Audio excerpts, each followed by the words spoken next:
Sou o Luan Matheus, está começando agora o...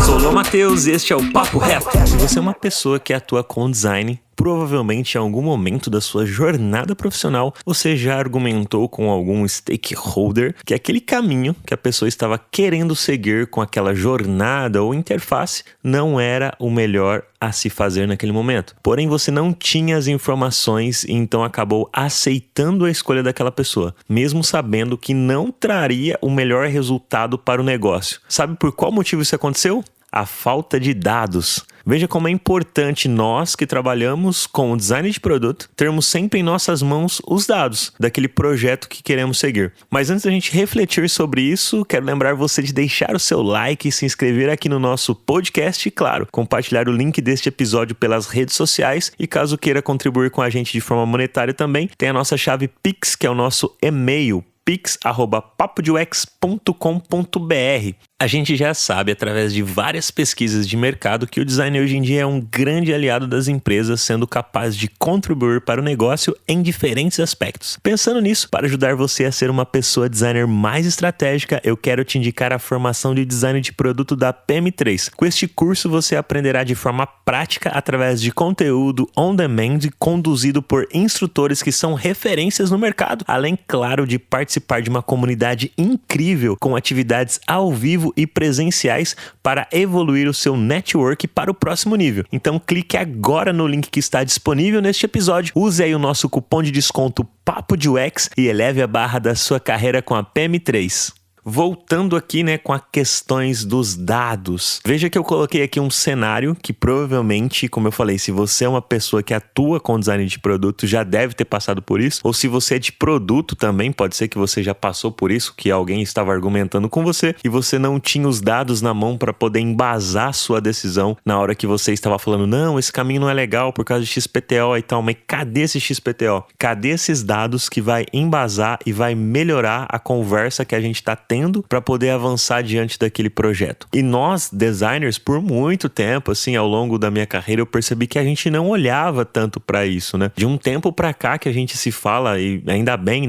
sobre as pesquisas, sobre os dados, e cada vez mais temos que olhar para isso. Alguns designers, às vezes, acabam negligenciando isso, E às vezes é comum, começo de carreira, por não entender muito bem como que funciona a nossa profissão, mas é importante a gente sempre estar coletando, analisando e interpretando os dados dos projetos que a gente está atuando. E essa abordagem, da gente escolher quais dados também a gente vai analisar é super importante. Então, nem sempre a gente tem que analisar todos os dados e coletar tudo quanto é dado. Cada dado que a gente vai analisar e observar e vai coletar tem que ter um objetivo por trás daquele dado. Então, é super importante a gente explorar aí essa questão dos fundamentos, Essa abordagem baseada em dados, ela é fundamental para garantir que os produtos atendam tanto as necessidades das pessoas usuárias que vão estar consumindo aquela solução, quanto alcançar os objetivos de negócio. Então, sempre entender quais são os objetivos que o negócio tem, que a gente está trabalhando, é importante para cruzar com os objetivos que as pessoas usuárias têm. Então, ir lá, fazer as pesquisas e entender, e na hora da discussão, colocar esses dados sobre a mesa para poder discutir. E pode ser até dado com relação a você falar, mas a cor azul vai gerar mais resultado do que essa cor vermelha que a gente está usando aqui. Tá, pode ser que até seja verdade isso, que você saiba por conta de você ter trabalhado em um outro projeto, que aconteceu a mesma coisa. Estou dando só um exemplo hipotético aqui. Só que se você não tem esse dado para provar isso diante, às vezes, de uma reunião de trabalho ali junto com os stakeholders da squad, por exemplo, que você atua, essa discussão provavelmente você não vai conseguir levar ela para frente no sentido de você realmente colocar o botão na cor azul. Só que se antes dessa discussão você pegar essa interface lá no seu protótipo, pode ser do Figma que você está fazendo, e você colocar esse botão na cor azul, ir lá e testar com pelo menos 5, 10 pessoas que usariam essa solução que você está desenvolvendo nessa interface, e aí com base nesse teste de usabilidade que você fizer, você conseguir provar, olha, eu fui lá, fiz o teste com tantas pessoas conseguiram clicar nesse botão azul, mas no botão vermelho menos pessoas clicaram, então tá vendo que a chance da gente acertar com um botão azul azul, colocando nessa interface, é maior do que a gente usar o botão vermelho? A discussão fica mais rica, fica mais saudável e é mais fácil da galera comprar esta ideia que é melhor o botão azul realmente do que você só falar que tem que colocar o botão azul. E claro que eu entendo que em alguns projetos é mais difícil ter aquele tempo ali para fazer esse teste e conseguir ter esses dados, mas é importante. Eu lembro de uma vez em um projeto que eu estava atuando em uma fábrica de software e o cliente dessa fábrica de software que eu estava atuando na época, eles pagavam ali para ter uma pessoa designer atuando no projeto, só que o tempo era muito curto para a gente estar fazendo teste de usabilidade, mandando convite e lá recrutando as pessoas para poder estar participando desse teste de usabilidade de acordo com a persona e tudo mais. Cara, não ia rolar na época. Então, o que a gente fez nesse projeto? Nós fomos lá e pegamos pessoas que poderiam estar usando essa solução. Na época, a gente estava fazendo um aplicativo para supermercado. Então, cara, supermercado. Pô, minha mãe usa supermercado, faz compra em supermercado. A minha esposa, sei lá, tia, parentes que a gente tem às vezes, geralmente, e nós mesmos também fazemos. Só que a gente que está desenhando a interface, geralmente nós somos enviesados em algumas das soluções que nós desenhamos. Então, acaba que é sempre importante a gente testar com outras pessoas sem ser nós mesmos que estamos desenhando aquela solução. Então, o que nós fizemos na época? Eu conversei junto com o time lá e falei, cara, vamos pegar pessoas que estão próximas da gente, dado que a gente não tem o tempo, e vamos testar aqui com a nossa tia, nossa mãe, nossa avó, nossa esposa, sei lá, com pessoas aqui, pai, tio e etc. Pessoas que estão ao nosso ciclo familiar, que a gente consiga testar de forma rápida aqui, sem perder tanto tempo, mas que a gente possa gerar um valor. Então nós fizemos isso. Foi um teste ali com, sei lá, 3, 5, 6 pessoas. Foram poucas pessoas até. Eu não lembro o que era exatamente ali naquela interface, mas eram tipo 2 jornadas diferentes ali que a gente queria testar e que as pessoas que estavam atuando, as pessoas designers que estavam nesse projeto estavam argumentando que era melhor de um jeito, mas o cliente queria de outro jeito, então foi por isso que a gente caiu nesse teste. E aí nesse teste, as pessoas designers que estavam atuando lá, elas conseguiram mostrar que realmente o que elas estavam querendo, a outra jornada, do outro jeito, era melhor para as pessoas que iriam usar aquela solução. Então depois elas voltaram e foi coisa tipo, cara, de um dia pro outro, assim, em 2 dias, assim, a gente fez esse teste rapidão, coletamos alguns dados ali, analisamos, levamos pro cliente, mostramos pro cliente, ele gostou daquele processo de teste que nós fizemos, porque a gente levou dados, a gente embasou a nossa decisão para tomar ela da melhor forma possível ali que a gente tinha. Mesmo diante de um cenário complexo ali com relação à questão do tempo, a gente viu um caminho ali para fazer, é o melhor caminho, é o melhor jeito de se fazer teste.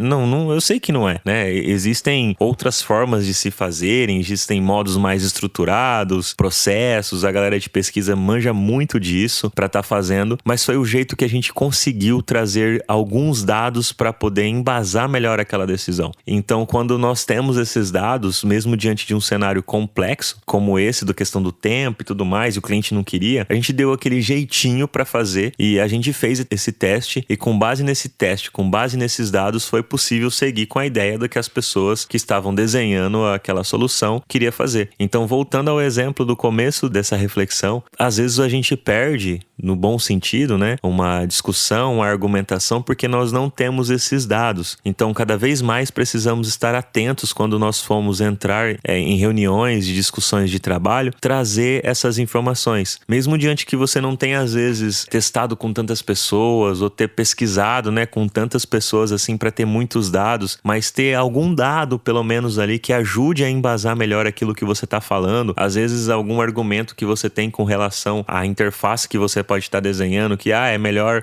usar, por exemplo, a tipografia aqui está muito pequena. Mas assim pequena é melhor, ou está muito grande. Por que está muito grande? Por que está muito pequeno? Com base em que é melhor ficar grande, que é melhor ficar pequeno? O lance do próprio teste, eu tenho algum estudo de design que já foi feito anteriormente, que prova que pelo menos que os textos tem que ter no mínimo tal tamanho, sabe? Esse tipo de decisão ajuda muito, porque senão a gente fica muitas das vezes em interfaces discutindo sobre, não, mas não gostei dessa cor, eu não quero essa cor, eu não quero essa tipografia, por que você escolheu isso? Esse ícone tá assim, tá assado. Então, se a gente sempre tiver os dados para embasar melhor as decisões e as escolhas que a gente faz diante daquilo que a gente está desenhando, isso eu tô falando sobre questão do design visual, mas pode ser também de uma jornada que a gente desenha, né? É melhor ele vir da página A ir para X, depois voltar para C, depois ir para Z, sei lá, pode ser também de uma jornada. E você ter um racional e a explicação e o dado para embasar por que você está indo por esse caminho, eu tenho certeza que a discussão que você for ter com os stakeholders vai ser muito mais saudável e sadia e vai ser muito mais fácil de tomar uma decisão se realmente a gente vai por aquele caminho ou não. Pode ser que a pessoa fala, não, mesmo diante desse dado eu não quero tentar uma outra coisa aqui e tá tudo bem, mas pelo menos tinha os dados ali para ajudar nessa tomada de decisão. Então vamos cada vez mais, nós que somos designers, focar nisso. Focar nos dados, que é super importante para deixar cada vez mais as discussões ricas e facilitar aí essas tomadas de decisões. Espero que você tenha curtido aqui essa reflexão e se você gostou, lembre-se de pegar o link deste episódio e compartilhar aí com as pessoas que você conhece pelas redes sociais, o grupo de Telegram, WhatsApp, enfim. Deixa aí também o seu like se você estiver ouvindo principalmente pelo Spotify. Clica aí nas 5 estrelas que ajuda a impulsionar cada vez mais aqui os nossos conteúdos. É isso aí, valeu e até o próximo Papo Reto.